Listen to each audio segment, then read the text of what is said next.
karena saya akan membahas materi tentang kedatangan bangsa-bangsa asing ke Indonesia, Bu. Jadi di sana saya pelajaran peserta didik mampu mengenal bangsa-bangsa apa saja sih yang datang ke Indonesia itu. Kemudian tokoh-tokoh yang penting yang berkaitan dengan penjajahan itu, tokoh pentingnya gitu. Jadi ada dua tujuan pelajaran yang akan dicapai ya, mengenal bangsa-bangsa yang datang ke Indonesia, kemudian mengenal tokoh-tokoh penting. Kira-kira area pengembangan yang tidak dicapai apa itu? Di sana anak akan membuat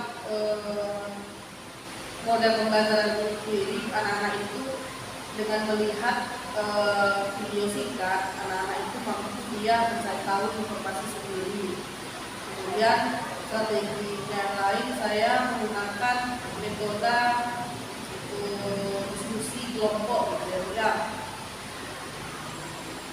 Jadi nanti kelompoknya akan saya bagi berdasarkan kemampuan anak-anak saya. Yang pertama mungkin ada yang kelompok 1 itu berisi dengan anak-anak yang bisa lumayan dan yang kurang besar. Jadi area pengembangan yang akan dicapai nanti itu yang pertama menggunakan model pembelajaran sendiri, nanti anak-anak akan mencari tahu. Kemudian dengan metode diskusi, kemudian pengelompokan anak-anak ini berdasarkan tingkat kemampuan dan gaya belajar anak-anak. Strategi yang dipersiapkan apa kira-kira? Insya Allah saya akan mempersiapkan video singkat tentang kedatangan bendera itu. Kemudian saya akan membuat beberapa gambar bendera penjajah itu. Kemudian saya akan menyiapkan peta penjelajah dunia. Maksudnya peta penjelajah penjajah itu. Kemudian yang terakhir modul belajar. Jadi dari strategi sudah banyak yang dipersiapkan yang ada video, berupa gambar, peta, atau modul atau bahan persiapan yang bisa dibaca oleh peserta didik nanti. Ya, jadi persiapannya saya lihat sudah matang. Mudah-mudahan nanti observasinya bisa berjalan dengan lancar. Ya, terima kasih atas waktunya ya. Lancar.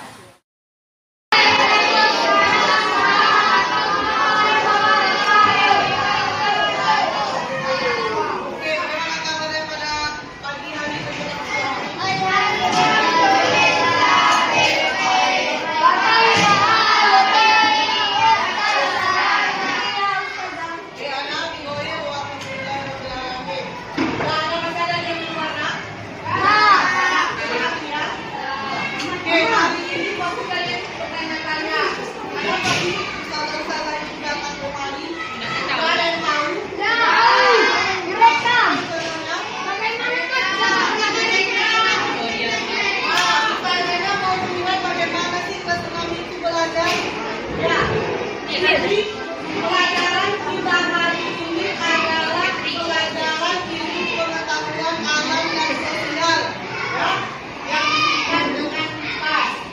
Yang tidak membawa buku angkat tangan. 1, 2, 3, 4, 5, 6. Jadi kalau seandainya tidak bawa buku, bagaimana seharusnya? Ya, ada pertanyaan lagi? Nah, tidak ada yang bertanya kalau tak bawa buku, Ustazah. Jawabannya udah tahu kan? Oke. Ada lagi yang bertanya? Tidak. Jadi kalau saya lanjutkan. Oke, topik yang akan kita bahas pada pagi hari ini atau siang ini adalah kedatangan bangsa-bangsa asing di Indonesia. Oke, sebelum Ustazah terangkan lebih lanjut, Ustazah mau memberikan afirmasi positif dulu. Nah, jadi afirmasinya seperti ini ya. Ya, bismillahirrahmanirrahim. Saya bisa. Ya, coba. Saya bisa. Saya bisa. Saya cerdas. Saya cerdas. Saya beradab. Saya beradab. Insya Allah. Insya Allah. Nah, jadi kalimat-kalimat positif yang kalian keluarkan tadi semuanya akan direkam oleh pikiran kita. Ya, jadi kalau bicara kita sudah positif, nah pikiran kita itu akan menggerakkan kita untuk hal-hal yang baik. Nah, paham? Oke. Sekarang kita lanjut. Sebelum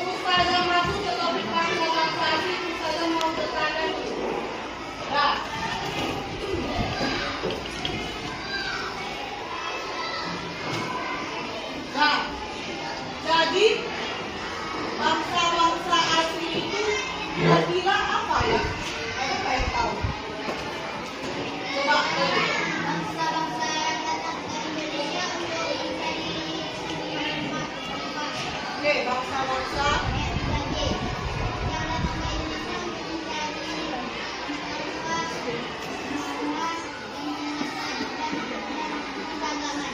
Oke, itu bahasa bos tapi terlalu panjang. Coba yang singkatnya saja. Apa itu bangsa asing? Angkat tangannya satu orang saja. Oke, angkat. Coba.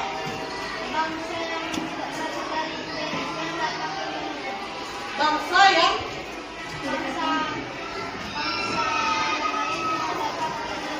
bangsa lain yang datang ke Indonesia berarti dia dari dalam atau dari luar? Berarti bangsa-bangsa yang datang dari luar Indonesia itu yang disebut dengan bangsa asing. Kemudian sebelum Indonesia merdeka, Indonesia ini dia mempunyai sejarahnya. Sejarah. Begitu juga dengan kalian. Kalian sebelum sekarang ini pasti ada sejarahnya. Waktu bayi kayak mana, saat tinggal kayak mana, ya kan? Betul nggak? Oke. Jadi kira-kira tahu nggak kalian sebelum Indonesia merdeka ini, Indonesia ini apa sih sejarahnya yang tahu? Benderanya kayak apa? Angkat tangan. Coba boleh. Bahwa Indonesia pernah dijajah oleh Belanda, ada lagi? Sejarah G30 SPKI. Sejarah G30 SPKI, ada lagi? Oke, Masya Allah, semuanya sudah pintar-pintar ya. Jadi sebelum kita merdeka, kita pernah dijajah oleh bangsa-bangsa asing. Siapa-siapa saja itu bangsa-bangsanya?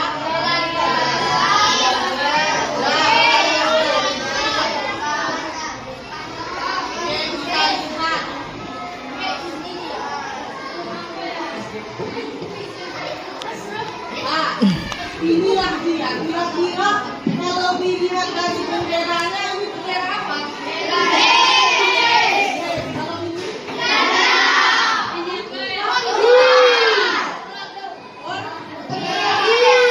Portugis. Nah, Portugal atau Portugis? Nah, jadi sejarahnya dulu namanya itu bangsa Portugis. Lama-kelamaan dia berubah menjadi namanya negara Portugal. Ya, sama dia ya. Kalau ini apa? Ini sudah paham, sudah tahu.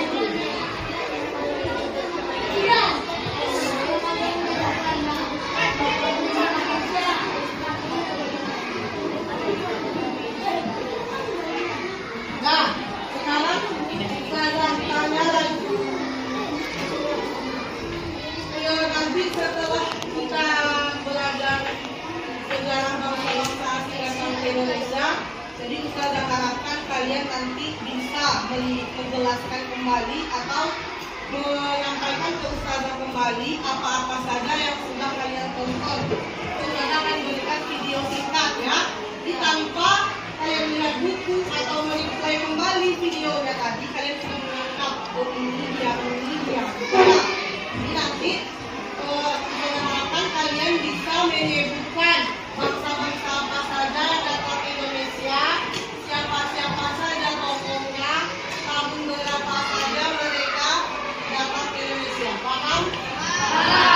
Oke, sekarang kita tonton videonya.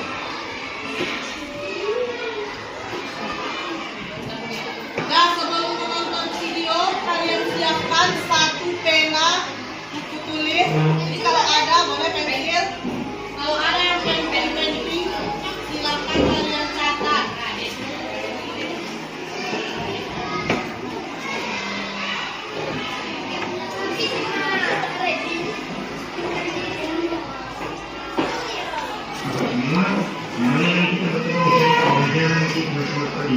Kali ini kita akan membahas materi pelajaran penting IPA Papua itu cerita tentang Indonesia kita. Bagian kedepangan. Nah, sekarang tidak ada yang berdiri, nak tunjuk. Kalau kelihatan cari tempatnya, di mana tempatnya kira-kira nampak.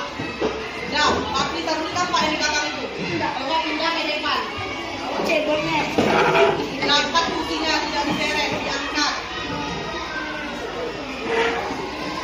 Boleh di sana, boleh. Orang sana belakang. Belakang sana.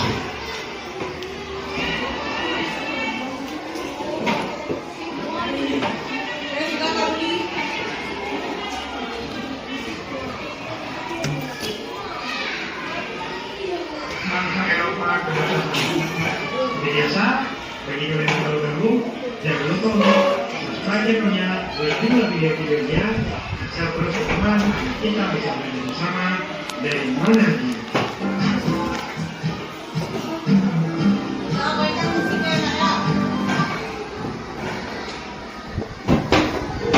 Baik, kita mulai saja pembelajarannya. Yang pertama adalah kedatangan bahasa Portugis Indonesia. Bahasa Portugis pertama kali datang ke wilayah Nusantara, yaitu ke Kesultanan Malaka tahun 1511. Dipimpin oleh Pelauhan Alfonso de Albuquerque yang bertujuan kepada bangsa di Nusantara untuk membawa kembali ke negaranya. Pada abad ke-15, Portugis memiliki pelaut yang sangat handal. Pulau-pulau Portugis handal tersebut mendapat ekspedisi mengarungi samudra dengan tujuan mencari rempah-rempah. Tokoh menjelajah pertama yang Portugis adalah Bartolomeu Dias. Bartolomeu Dias berlayar hingga menuju ke Amerika dan menemukan Tanjung Harapan atau Cape of Hope, sekaligus membuka jalur laut dari Eropa ke Tanjung Harapan.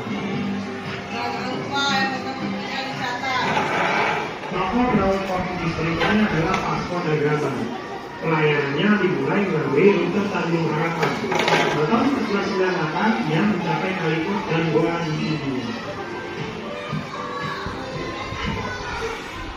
Tokoh pelaut berikutnya adalah Alfonso de Albuquerque. Mencapai Selat Malaka dan merebut jalur perdagangan rempah-rempah setelah menguasai selat tersebut.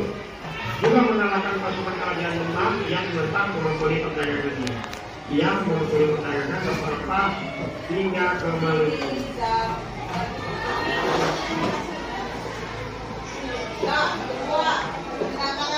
Berikutnya kedatangan bangsa Spanyol. Bangsa Spanyol datang ke Indonesia dimulai ketika kapal tangan Spanyol berlabuh di Maluku pada tahun 1521. Kapal tangan tersebut dipimpin oleh Sebastian Elcano dengan menyusuri sejumlah titik benua Amerika, Samudra Pasifik, Filipina, dan Maluku. Saat itu, Spanyol juga mengirimkan pulau-pulau handalnya untuk menjelajah samudra. Mereka juga tidak mau kalah dengan Portugis. Pulau-pulau tersebut memiliki tujuan untuk mencari rempah-rempah dibawa ke negaranya. Pulau yang pertama adalah Christopher Columbus, seorang nakoda kapal yang handal dan dikenal juga sebagai pelaut yang pemberani dalam menghadapi samudra. Perjalanan yang pertama mencapai Kepulauan Kanari di lepas pantai Afrika. Kemudian dia berlabuh di Kepulauan Salvador di benua Amerika. Selanjutnya dengan pelaut yang kedua yaitu Ferdinand Magellan. Dia seorang pelaut yang handal dalam melakukan ekspedisi pada tahun 1521 untuk mencari daerah hasil rempah-rempah. Ia melanjutkan jalur ekspedisi Columbus melalui Samudra Atlantik ke ujung benua Amerika, dan di tahun 1521 melalui Samudra Pasifik ia mencapai Filipina. Baik, kita lanjutkan. Pelaut yang ketiga adalah Kapten Sebastian Elcano. Ia melanjutkan perjalanan ke selatan melewati Kalimantan Utara dan mencapai wilayah Tidore di Maluku. Kedatangan pelaut Spanyol ini ditandai menjadi ancaman bagi Portugis yang sudah lebih dahulu datang, sehingga menimbulkan perselisihan yang melibatkan rakyat lokal setempat.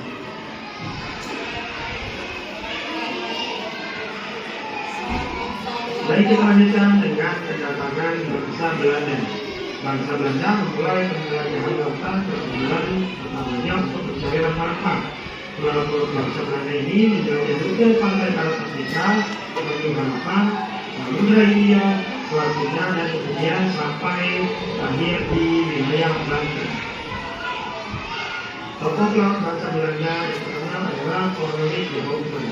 Dia memulai ekspedisi tahun 1595 mengikuti jejak perayaan bangsa Portugis dengan tujuan mencari rempah-rempah. Pada 1596, Cornelis berhasil mendarat di Indonesia dan melakukan hubungan dagang dengan para penguasa di Nusantara. Kita akan bahas lebih detail lagi mengenai penjelajahan bangsa Belanda di akhir pembelajaran ini. Kedatangan pasukan Eropa berikutnya adalah pasukan bangsa Inggris di Nusantara. Pelaut Inggris yang pertama adalah Sir Francis Drake.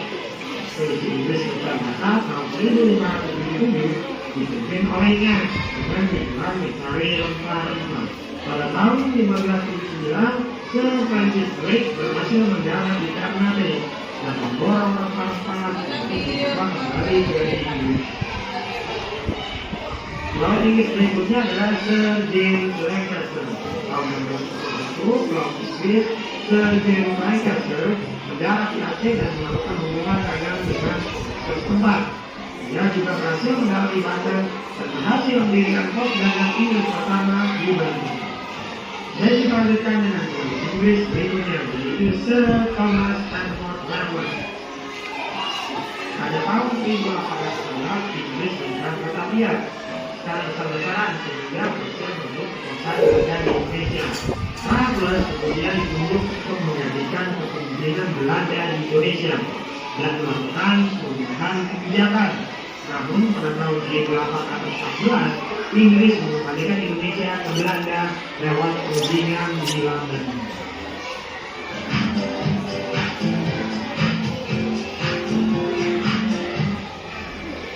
Indonesia adalah negara yang menarik Belanda datang berdagang. Indonesia adalah penghasil rempah-rempah yang sangat dibutuhkan oleh Belanda. Namun selain berdagang, pemerintah bangsa Belanda yang juga berniat untuk menguasai dan memonopoli perdagangan yang tentu saja menimbulkan banyak perlawanan dari bangsa Indonesia melawan penindasan bangsa-bangsa asing. Kemudian pada tahun 1602 didirikanlah VOC, Verenigde Oost-Indische Compagnie, atau persekutuan dagang asal Belanda yang memiliki monopoli untuk aktivitas perdagangan di Asia. VOC didirikan dengan tujuan melakukan kelompok-kelompok dagang Belanda dalam menghadapi fungsi dagang Eropa lainnya dan monopoli perdagangan rempah-rempah. Nah, VOC ini memiliki kewenangan atau kekuasaan sebagai berikut. 1. Melakukan monopoli tanaman rempah-rempah.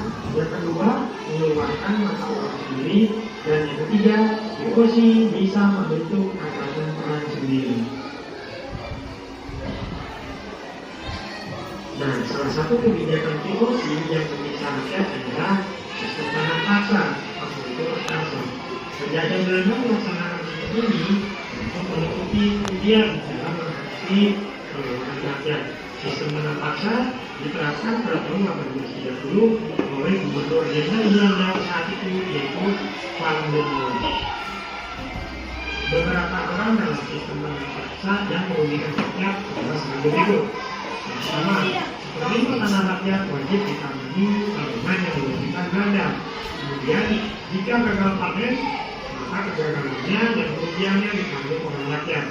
Sementara petani yang tidak memiliki lahan harus bekerja lebih dari 65 hari. Oke adik-adik, kita sudah sampai di akhir pembelajaran. Kita akan lanjutkan materi ini di bagian kedua, yaitu batasan perlawanan bangsa. Oke, semua sudah menonton video. Kira-kira ada nggak yang melekat dalam pikiran? Saya tanya. Siapa yang bisa dari video yang Ustazah sampaikan tadi, aplikasi tadi, kira-kira apa yang kalian tangkap? Siapa yang bisa?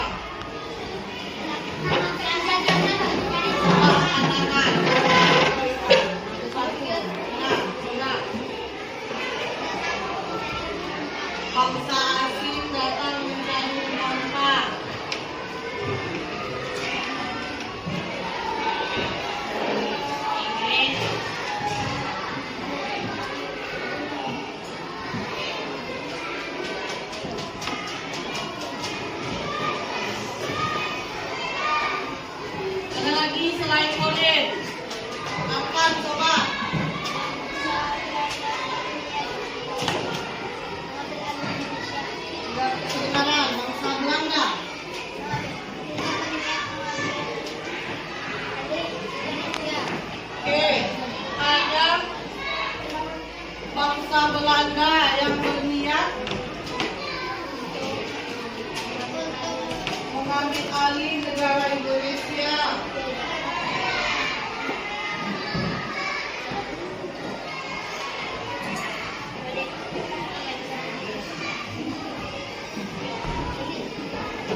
Apa salah nak? Kita bukan mencari kesalahan, ya? Kita mencari kebenaran. Ya, ya.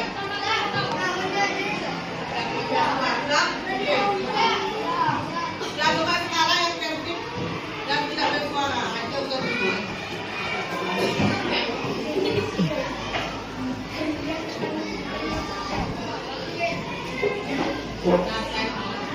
Kalau ini jangan diganggu temannya. Gimana nak? Kepala sekarang 2 menit, gak lama-lama ya.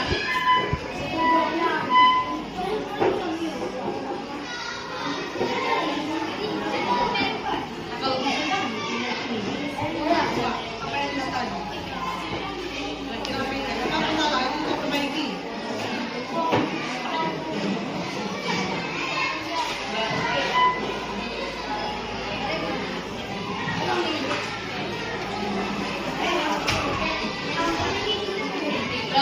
Tidak bersuara ya.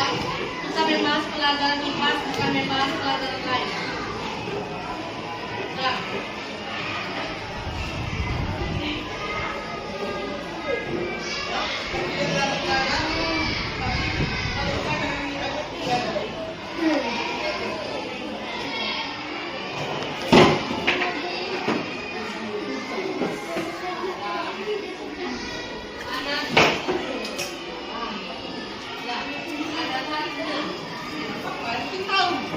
Semuanya itu apa tahu tadi ya? Jangan semuanya itu kan tahu. Satu ini sama yang ada.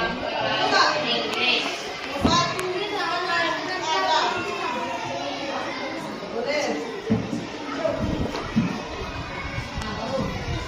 Ada lagi coba ketangannya apa?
pengetahuannya penting.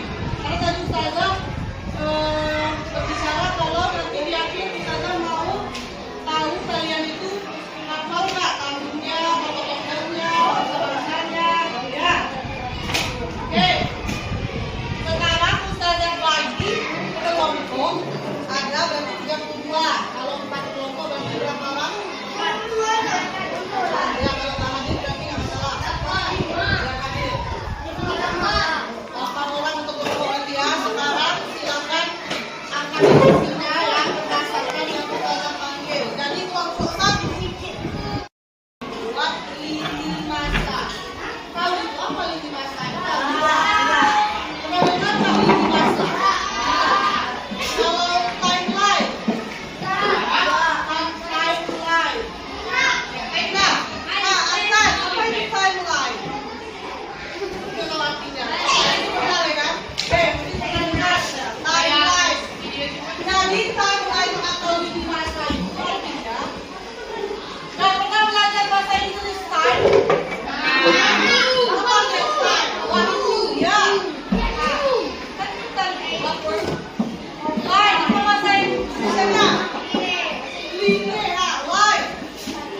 Benar nggak? Traffic light. Tahu? Hah? Kejadian apa sedikit lagi? Line. Ada tahu? Artinya adalah garis. Jadi kalau timeline artinya jangan waktu garis nak. Artinya garis waktu ya. Apa maksud garis waktu ini? Kalau itu mana? Ada tulisan di sana tadi. Jangan. Sopan sekolah. Nah, apa yang mana kalau ini? Jangan asal keluar aja. Nah, timeline atau garis waktu. Kira-kira kebayang nggak kalian apa itu garis waktu? Kira-kira sama nggak sama mesin waktu?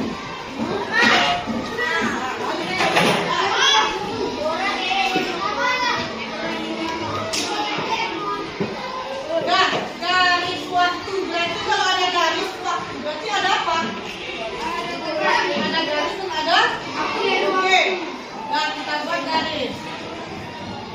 Nah, ini apa namanya baru? Namanya baru garis aja. Waktu ya. Jadi kita tambahkan waktunya. Jadi di mana? Boleh di sini.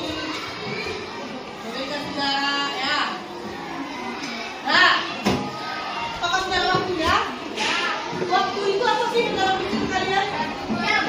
Jam. Jam apa lagi? Jam.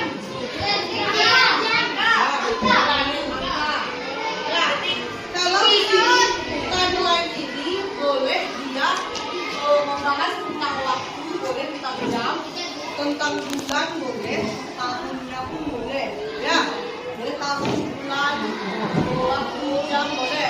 Jadi misalnya Ustazah sekarang membuat timeline. Nah, atau lini masa.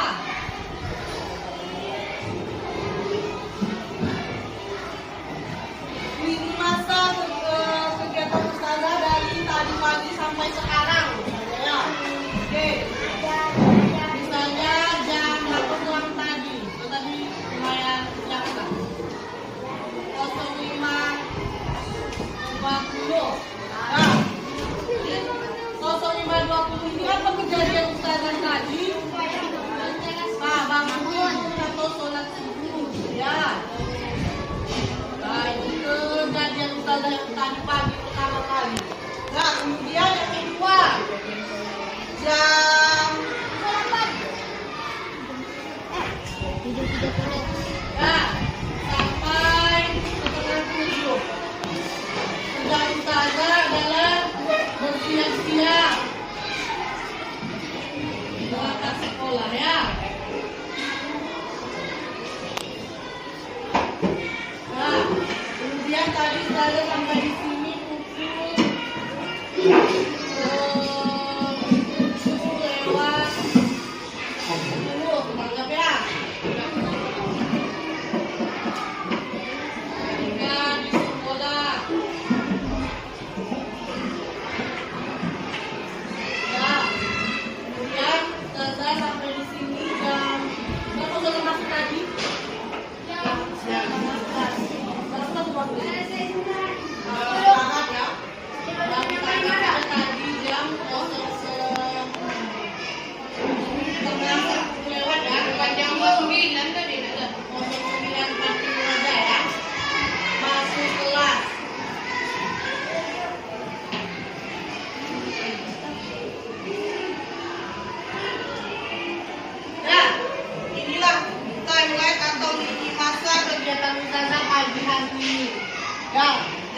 kalau tugas kita hari ini, kalian membuat timeline sejarah kedatangan bangsa-bangsa asing ke Indonesia.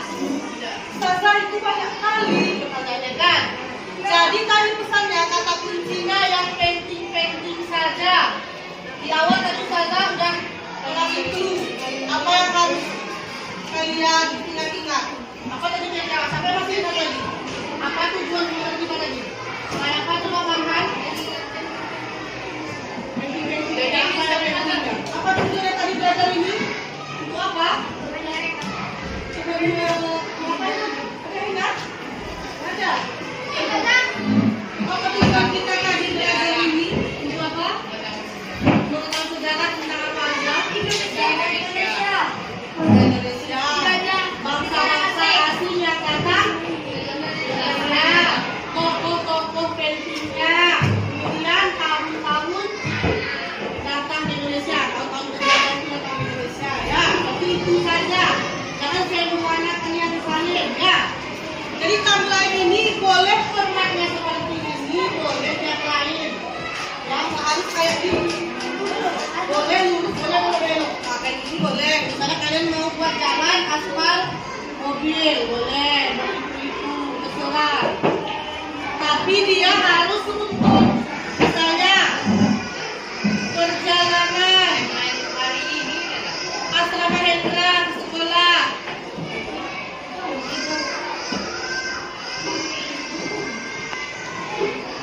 Nah, yang pertama tadi kayak mana asrama Hendra? Yang pertama tadi kalau kita sekolah jam berapa kira-kira?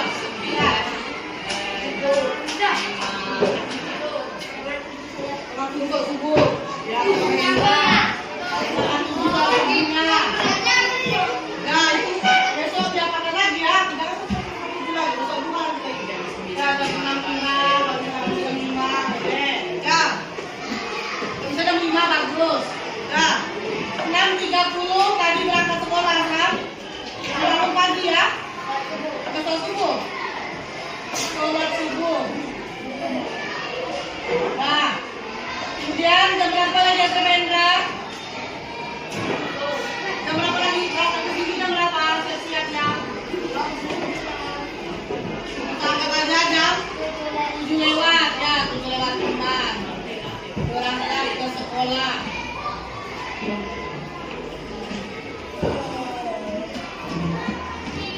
Nah, ini seterusnya harus untuk enak, jangan berangkat dulu baru subuh itu balik, nggak jelas dia nggak luntur ya.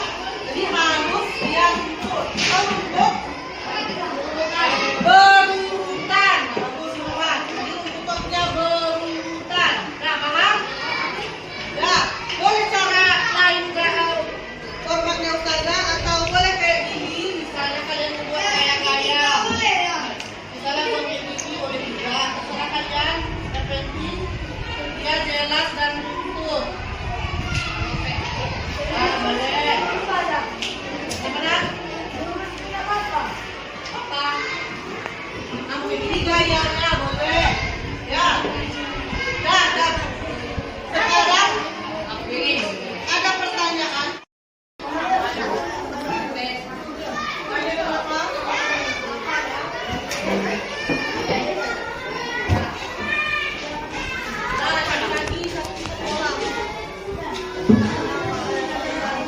Nah,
Tori, pastikan dah. Ada pastikan. Tanggal 18. Persegi aja lah. Mana jangan sendiri-sendiri bertanya. Kalau ada siapa yang tahu ada yang tidak. Kalau bertanya cuma sama teman-teman baca. Kalau nggak tahu baru yang tahu.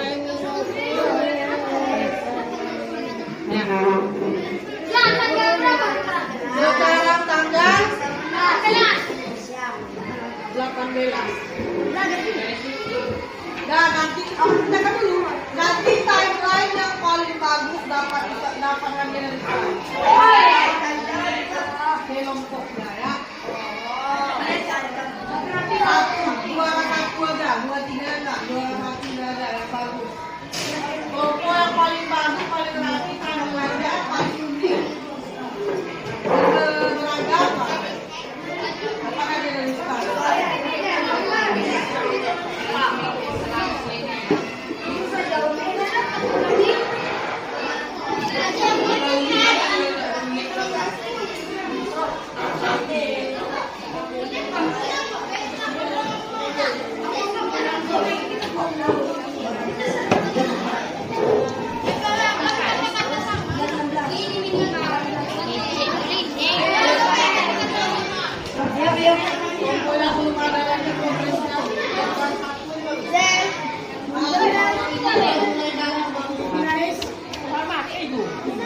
Kelompok ini masih sibuk sendiri-sendiri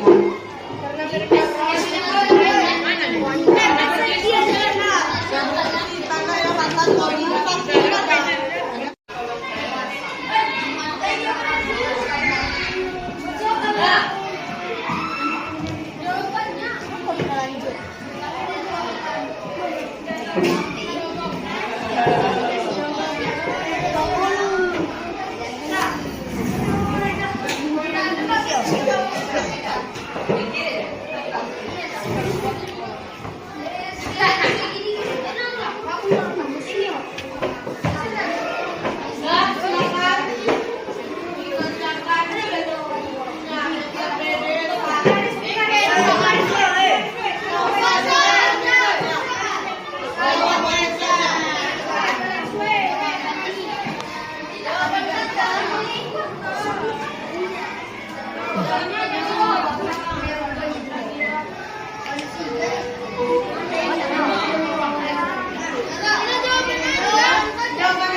warahmatullahi wabarakatuh. Waalaikumsalam warahmatullahi wabarakatuh. Baiklah, puji syukur kita ucapkan kepada Allah SWT yang telah memberikan kita rahmat dan kasihannya kepada kita bersama, sehingga pada hari ini kita dapat melaksanakan PI5 bersama CGP kita Ibu Asmaningrum. Pada kegiatan PI5 ini ada sebuah kegiatan yaitu coaching supervisi akademik tentang pasca observasi. Jadi coaching itu adalah suatu pendekatan yang dapat digunakan oleh seorang pemimpin dalam pembelajaran dalam menjalankan perannya. Nah, dalam hal ini, coaching menjadi sarana untuk memimpin upaya pengembangan pembelajaran yang berpihak kepada murid, sekaligus untuk pengembangan kompetensi diri dari setiap pendidik. Baiklah, Ibu Asmaningrum sebagai CGP Angkatan 11 dari SDS An-Najiyah, pada kegiatan ini Ibu Asmaningrum akan melakukan pasca observasi dengan rekan sejawat di sekolahnya. Pada kegiatan pasca observasi ini, Ibu Asmaningrum melakukan coaching dengan prinsip kemitraan. Kemudian di sini akan dilihat tujuan yang ditetapkannya kepada rekan sejawat, apa yang tujuan dalam kegiatan percakapannya. Kemudian dalam kegiatan ini CGP tidak menggurui atau hanya memberikan saran atau nasihat kepada rekan sejawatnya. Jadi pada saat dimintai saran, dia akan berbagi pengalamannya.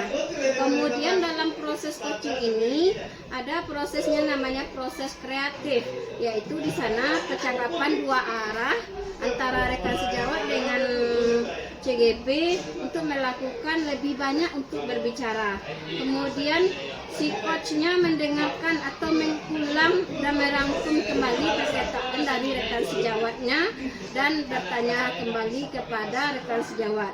Kemudian pertanyaan yang digunakan adalah pertanyaan yang menggali potensi dari coachingnya terhadap kegiatan observasi yang sudah dilakukan.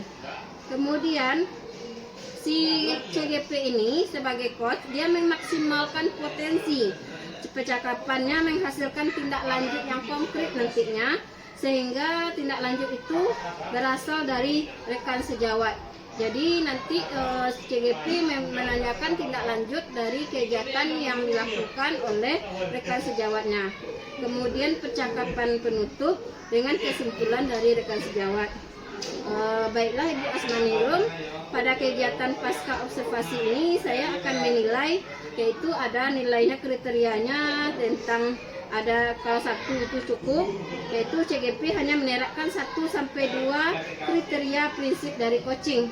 Di sini kan ada 8 kriteria yang menjadi rentang nilai dalam penilaian coaching itu.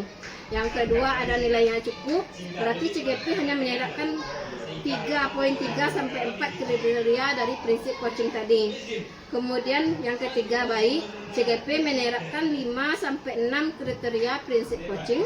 Yang keempat itu sangat baik, ya CGP menerapkan 7-8 kriteria prinsip coaching. Jadi dari nanti saya akan mengamati kegiatan pasca observasi ini, kemudian saya langsung memberikan nilai kepada Ibu Asmaningrum sebagai CGP melakukan pasca observasi dengan rekan sejawatnya. Baik, Ibu Asmaningrum, demikian pengantar dari saya sebagai pengajar praktik. Sekarang silakan melakukan percakapan coaching pasca observasi dengan rekan sejawatnya. Baik, terima kasih saya ucapkan kepada Ibu Yetri Indrawati selaku pengajar praktik. Ya, baiklah, di sini saya akan melakukan percakapan pasca observasi bersama rekan saya Ibu Mici Erlida.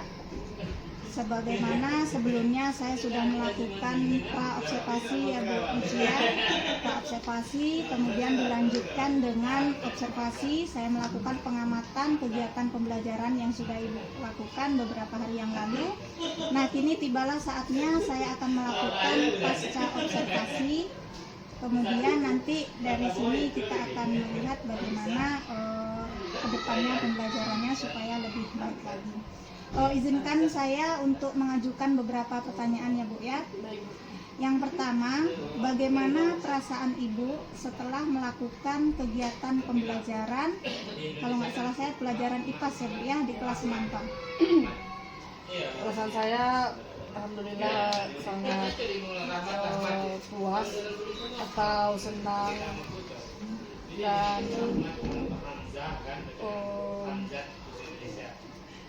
sangat bersemangat dalam mengajarkan materi terutama topik A kemarin tentang kedatangan bangsa-bangsa asing itu. Berarti alhamdulillah perasaan Bu Mici senang ya, kemudian merasa bangga pastinya ya.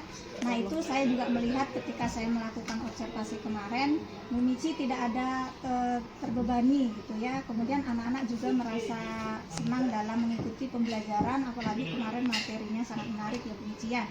Kemudian kalau ini kira-kira kalau menurut pendapat Bu Mici nih, kira-kira performa ataupun kegiatan pembelajaran yang sudah Ibu lakukan kemarin, kalau menurut pendapat Ibu itu seperti apa?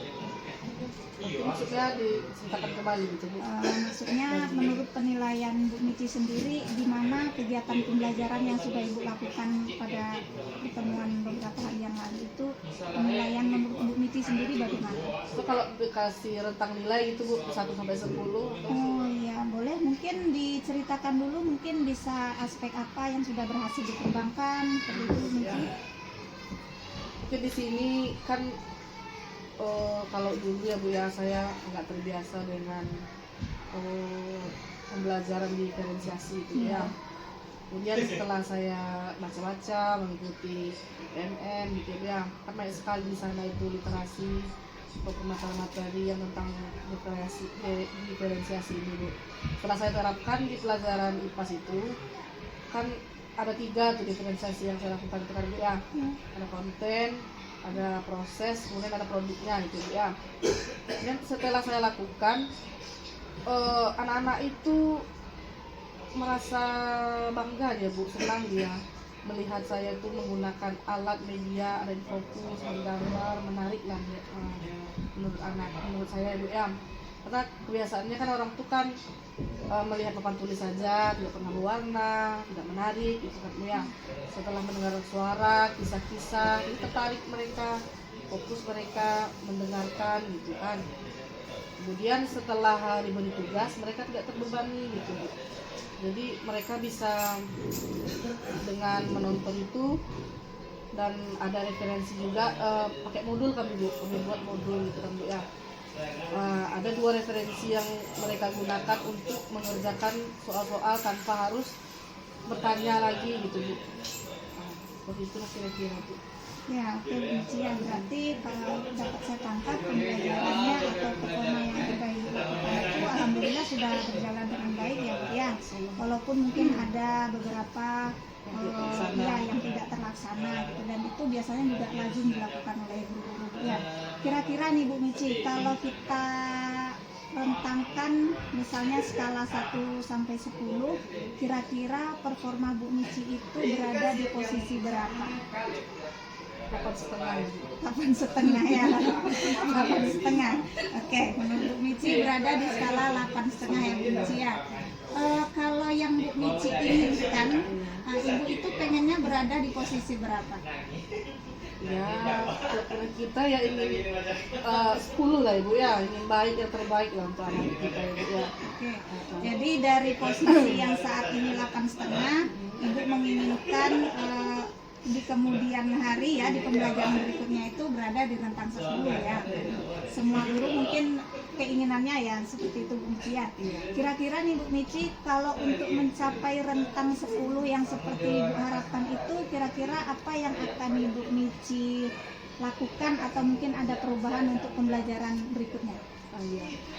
Kemarin saya refleksi lagi ya Bu ya. Kekurangan saya kemarin itu pertama kurang menanyakan kondisi fisiknya, ice breaking-nya lah Bu ya. Yang pertama itu kenapa saya tidak menggunakan ice breaking ya Bu? Karena yang pertama laki-laki itu Bu, laki-laki semuanya anak saya itu kan Bu. Jadi ketika saya bergerak atau aneh, biasanya kan saya serius itu orang guru dari saya kan Bu. Ketika saya bawa dia kayak agak-agak seseruan atau bercanda, jadi kayak freak aja saya gitu loh Bu, aneh. Jadi gara-gara itulah saya tidak pernah ice breaking gitu kan. Anak-anak itu pun nggak mau ya kok bergerak apa gitu, malu gitu Bu. Jadi akhirnya saya tidak menggunakan ice breaking. Jadi kemudian tapi anak ingin juga menggunakan itu, cuman caranya ingin anak cari tahu lagi apa sih selain gerak-gerak, pokoknya nggak buat orang tuh malu lah gitu ya Bu ya. Tapi kemarin tuh sudah anak cari tahu ada satu metode itu Bu, namanya kemarin itu game emosi gitu kan itu. Jadi dikasih nanti kan gambar-gambar ditampilkan. Jadi kita kasih gambar misalnya sedih, senang, begini gitu kan Bu ya. Jadi anak-anak itu dengan itu bisa menebak ini ekspresi apa gitu kan. Terus sama menjawab mereka. Jadi seperti itu ekspresinya besok nanti Bu. Kemudian yang terakhir tuh anak kurang memanajemen waktu Bu, saking banyaknya materi itu. Jadi kan saking anak-anak itu pun bersemangat tanpa anak kemarinnya Bu ya. Jadi waktu anak tuh kurang Bu untuk mengerjakan LKPD yang asesmen terakhir lah Bu. Itulah kira-kira kekurangan saya kemarin. Oke, jadi untuk kedepannya Bu Mici ya, mudah-mudahan perubahannya itu ada. Yang Bu Mici inginkan itu yang pertama adalah melakukan S-Breaking ya, karena mungkin kendalanya kemarin Bu Mici merasa apa ya, karena belum terbiasa mungkin malu gitu kan, karena memang kalau semua di kelas itu kan anak kelas 6 itu udah besar-besar dan semuanya anak laki-laki gitu ya. Mungkin kedepannya bisa dicari apa metode yang lain yang tepat S-Breakingnya. Kemudian selain itu Bu Mici akan menampilkan gambar-gambar gitu ya. Selain S-Breaking kemudian akan manajemen waktu lagi supaya lebih baik ya. Nah kemudian ini kalau rencana-rencana yang sudah Bu Mici sampaikan ini menurut saya itu rencananya bagus Bu Mici ya, untuk membangkitkan semangat pembelajaran ke depannya gitu. Kira-kira rencana ini kapan akan Bu Mici lakukan?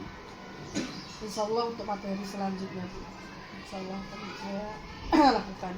Ya, berarti dalam waktu dekat Bu Mici ya, materi selanjutnya dan seterusnya akan melakukan perubahan ini Bu Mici ya. Kira-kira Bu Mici untuk melakukan rencana aksi yang sudah ada itu Bu Mici membutuhkan apa gitu? Mungkin dari segi sarana prasarana atau dari segi dukungan rekan sejawat gitu. Kira-kira apa yang dibutuhkan untuk melaksanakan rencana ini? Butuh rekan sejawat untuk berbagi informasi. Tahu di kelas ya karena laki-laki itu kan ada pertanyaan breaking apa-apa aja sih yang perlu dilakukan gitu kan, juga tanya kepada rekan sejawat gitu lah Bu. Berarti Bu Mici membutuhkan kolaborasi. Artinya kolaborasi dengan rekan sejawat Bu Mici ya. Oke, mudah-mudahan rencana yang sudah ada tadi dapat segera mungkin dilakukan ya Bu Mici ya. Mudah-mudahan juga pembelajaran berikutnya bisa lebih menarik lagi. Nah, kita udah di penghujung waktu ini Bu Mici ya. Kira-kira dari percakapan kita yang singkat ini apa yang bisa Bu Mici dapatkan? Ya perubahan yang nyata Bu. Karena di sini saya tahu di mana kelemahan saya dan saya berusaha untuk memperbaikinya. Jadi di situ. Singkat padat Bu Mici ya, tentu kita menginginkan perubahan yang Iya, nyata ya. Iya.